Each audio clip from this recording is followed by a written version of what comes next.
Thank you madam. दोस्तों नमस्कार, मैं डॉक्टर श्याम गोलो फिर से एक बार आपका इस ट्रेनिंग सेशन में स्वागत करता हूं। मैं आशा करता हूं कि आप सभी लोग स्वस्थ हैं और आप अपने साथ अपने परिवार का यानी घर का परिवार और एमसीएल परिवार दोनों का ख्याल रख रहे हैं। मैं ये भी उम्मीद करता हूं कि आप सभी लोग एक घंटा बहुत अच्छी एक्सरसाइज कर रहे हो, अपने हार्ट अपने लंग को मजबूत कर रहे हो और अपनी इम्यूनिटी को बढ़ा रहे हो। तो चलिए शुरुआत करते हैं आज के इस सेशन के साथ। दोस्तों हमने एक नए पर्व की शुरुआत की है और इस नए पर्व में हमें अपने आप को एक बिजनेस परिवार के तौर पे स्थापित करना है। मीरा क्लीन फ्यूल्स लिमिटेड एक बिजनेस ऑर्गेनाइजेशन है जो सस्टेनेबिलिटी सेक्टर में काम करती है, जो सस्टेनेबल ईंधन, सस्टेनेबल फूड और सस्टेनेबल चीजें बनाती है और बेचती है। इनकी अपनी मैन्युफैक्चरिंग यूनिट्स है और इनकी अपनी मार्केटिंग की यंत्रणा है। सन 2025-26 में इनका ये रिपोर्ट कार्ड है। इतना इन्होंने टर्नओवर किया है और इतना इनका प्रॉफिट है। तो एक अच्छे रिपोर्ट कार्ड के साथ, अच्छे अंकों के साथ हमें अपने आप को इस साल एक बिजनेस ऑर्गेनाइजेशन करके एस्टैब्लिश करना है। लेकिन उससे भी महत्वपूर्ण बात है कि इस साल हमें एक क्रांति की शुरुआत करनी है। एक क्रांति इस दुनिया को बचाने के लिए, क्रांति एक ग्लोबल वार्मिंग, एक क्लाइमेट चेंज का खतरा हमेशा हमेशा के लिए मिटाने के लिए, क्रांति ये तेल आधारित अर्थव्यवस्था बंद करके कृषि आधारित अर्थव्यवस्था शुरू करने के लिए। दोस्तों इस साल हम दुनिया को दिखा देंगे कि हर कोई चीज जो तेल से बनती है, हर वस्तु जो तेल से बनती है, उसे हम रिप्लेस कर सकते हैं ऐसी चीजों के साथ, ऐसी वस्तुओं के साथ जो हमारी खेतों से आएगी, जो हमारी जरूरतों को बहुत अच्छी तरह से पूरा करेगी, लेकिन उसी के साथ साथ इस प्रकृति का ख्याल भी रखेगी। और दोस्तों ये सब करेंगे हम एक लोक आंदोलन के साथ, और इस आंदोलन की शुरुआत हम इस साल करेंगे। दोस्तों इस साल इस किस तरह से बदलाव की शुरुआत करनी है, किस तरह से इस क्रांति की शुरुआत करनी है, इसलिए हमने एक बिजनेस रोड मैप तैयार किया है। हमारा बिजनेस रोड मैप यह है कि हमें हमारे परिवार के हर एक सदस्य के लेवल पे बिजनेस की शुरुआत करनी, हर एमवीपी, हर एमएसएस, हर एमपीओ के लेवल पे बिजनेस की शुरुआत करनी, जिसपे कम से कम 25 एमसीएनजी प्रोजेक्ट और कम से कम 200 एमकोल प्रोजेक्ट्स होंगे। अब ये सभी प्रोजेक्ट्स करने के लिए, ये बिजनेस करने के लिए जो फंडिंग चाहिए, उसकी व्यवस्था पूरी तरह से, अच्छी तरह से हमने की है। कोई भी गवर्नमेंट ऑर्गेनाइजेशन, कोई भी गवर्नमेंट अथॉरिटी इसको कंफर्म कर सकती है, इसको वेरीफाई कर सकती है। हाँ, कुछ टेक्निकल चीजें हैं कि जिसकी वजह से उसको थोड़ा सा इस डिस्ट्रीब्यूशन के लिए, यूटिलाइजेशन के लिए वक्त लगा, लेकिन आने वाले दिनों में ये बहुत ही फास्ट एफिशिएंट होने वाला है। और फंडिंग की तो बिल्कुल किसी को भी चिंता करने की जरूरत नहीं। हमारे परिवार किसी को भी फंडिंग की बिल्कुल बिल्कुल चिंता करने की जरूरत नहीं। इतनी अच्छी तरीके से इस फंडिंग का इंतजाम हमने किया है और कुछ दिनों के बाद तो ये फंडिंग का इशू हमारे पूरे परिवार में नहीं रहने वाला है और हम लोग सब मिलके सिर्फ एक चीज के ऊपर फोकस करेंगे और वो है बिजनेस। दोस्तों इस ट्रांच के साथ हम 19 एमकोल प्रोजेक्ट करने वाले हैं, लेकिन जिस तरह से अभी टाइमलाइन है, टाइम फ्रेम है, और जिस तरह से हमने अपना लक्ष्य रखा है कि हमें 200 एमकोल प्रोजेक्ट इस साल करने, तो हम इस लिस्ट में और प्रोजेक्ट्स बढ़ाने वाले हैं और इसके बारे में हम आपको अवगत करेंगे। दोस्तों लेकिन ये एमकोल एक ऐसा प्रोडक्ट है कि जो एक सिंगल प्रोडक्ट हमें बहुत बड़ी कंपनी बनाने वाला है। ये एक सिंगल प्रोडक्ट हमें बहुत बड़ा ब्रांड बनाने वाला है। ये प्रोडक्ट, ये एमकोल एक क्रांतिकारी प्रोडक्ट है जो अपने आप में एक नए क्रांति की शुरुआत करने वाला है। दोस्तों अगर हम देखेंगे तो पूरी दुनिया में आज क्लाइमेट चेंज को लेके, ग्लोबल वार्मिंग को लेके जिस चीज के ऊपर काम किया जा रहा है वो है रिन्यूएबल एनर्जी। दुनिया में सबसे बड़ा सेक्टर बन चुका है रिन्यूएबल एनर्जी।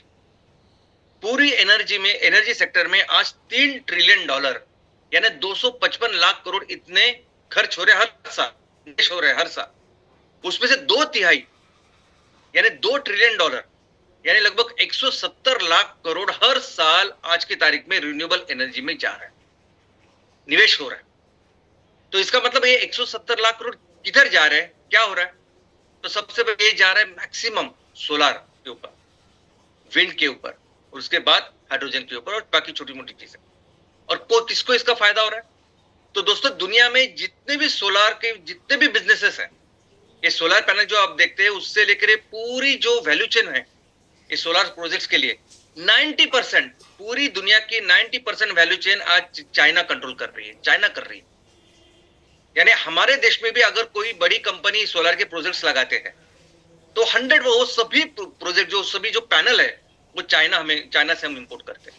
और सिर्फ बात हमारी नहीं है, अमेरिका हो, यूरोप हो, दुनिया के 90% से ज्यादा ये सोलर पैनल के और ये पूरे सोलर जो सिस्टम है वो 90% कंट्रोल कर रहे हैं चीन।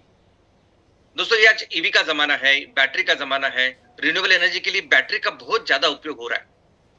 पूरे बैटरी इंडस्ट्री में हर एक चीज अगर आप लेंगे 80% कंट्रोल, 80% जो बिजनेस है वो चाइना के कंट्रोल में है। ये रेयर अर्थ मटेरियल उससे लेके जो लिथियम आयन बैटरी बनती है और बाकी सभी चीजें, ये बनाने की सभी चीजें आज कंट्रोल में है चाइना के। इसलिए रिन्यूएबल एनर्जी में अगर आज जितने पे निवेश हो रहा है उसका मैक्सिमम फायदा अगर किसको हो रहा है तो चीन को हो रहा है। और यही कारण है कि चीन किसी से भी डरता नहीं है। अमेरिका और चीन में जो कुछ घुसपुस हुई या जो कुछ छोटी वॉर की शुरुआत हुई थी, लेकिन उसमें चीन 1 इंच भी डगमगाया नहीं, ना ही उसने कुछ उसके बिजनेस पे कुछ कमी आई। चीन इतना कंट्रोल करता है रिन्यूएबल एनर्जी। लेकिन क्या सच में ये चीजें, ये जो सोलर विंड, ये क्या सच में रिन्यूएबल है? यानी ये लोग कार्बन न्यूट्रल की या नेट जीरो कार्बन की बात करते हैं, लेकिन जितनी एनर्जी लगती है इनको लगाने के लिए वो इतनी ज्यादा है। एक्चुअली जो कार्बन न्यूट्रल नहीं, कार्बन निगेटिव और एस्टैब्लिश्ड अगर ऐसी कोई चीज है, इनफैक्ट कोई भी रिन्यूएबल अगर आप चाहते हैं, रिन्यूएबल चीज आप चाहते हैं, अक्षय चीज चाहते हैं, अक्षय ऊर्जा के लिए चीज चाहते हैं, तो उसका सिर्फ एक ही सोर्स हो सकता है और वो है खेती। खेती ही एकमात्र सोर्स है जो आपको अक्षय, जैसे हमें अक्षय अन्न प्रदान करता है तो उसे अक्षय ऊर्जा भी वो दे सकता है। और इसी का जो सोल्यूशन है वो है एमकोल। दोस्तों एमकोल सिर्फ कार्बन न्यूट्रल नहीं, कार्बन निगेटिव है, कार्बन निगेटिव प्रोडक्ट है। दोस्तों ये जो इसको इस्तेमाल करने के बाद जो कार्बन डाइऑक्साइड निकलता है वो हमारा नेपियर गैस तो उसको सोखता ही है, लेकिन आज इस वातावरण में, इस पर्यावरण में जो कार्बन डाइऑक्साइड या जो ग्रीन हाउस गैसेस जमा है, उस कार्बन डाइऑक्साइड को भी खींच के, उसको सोख के, उसको जमीन में गाड़ देने का काम ये अपना हमारा नेपियर ग्रास करते हैं। फास्टेस्ट ग्रोइंग बायोमास है और जिसे कार्बन सिक्वेस्ट्रेशन कहते हैं। तो जो कचरा ऑलरेडी पर्यावरण में जमा है उसको भी साफ करने का काम हमारा नेपियर ग्रास करेगा। तो एमकोल एक्चुअली जरूरत है दुनिया की। अगर रिन्यूएबल एनर्जी की हम बात करते हैं, अगर ऐसी एनर्जी की बात करते हैं जो हर सालों तक हमें एनर्जी देता रहेगा और इस साथ के साथ प्रकृति का ख्याल रखे, तो एक में सोल्यूशन है, वो है एमकोल। दोस्तों जितनी भी ऊर्जा आज पूरी दुनिया इस्तेमाल करते हैं, सबसे ज्यादा ऊर्जा लगती है बिजली तैयार करने के लिए। और दुनिया में अगर आप देखेंगे तो बिजली किससे तैयार हो रही है, तो 35% से ज्यादा बिजली तैयार हो रही है आज कोयले से, 25% से ज्यादा बिजली हो रही है आज नेचुरल गैस से। और हम इस कोयले और नेचुरल गैस के जितने भी प्लांट आज दुनिया के में चल रहे हैं, इमीडिएटली हम उसको हमारे एमकोल के ऊपर शिफ्ट कर सकते हैं। सबसे पहले तो बात करते हैं कोयले की। कोयला तो एस्टैब्लिश दुनिया का सबसे बड़ा शत्रु है। आज ये जो कुछ ग्लोबल वार्मिंग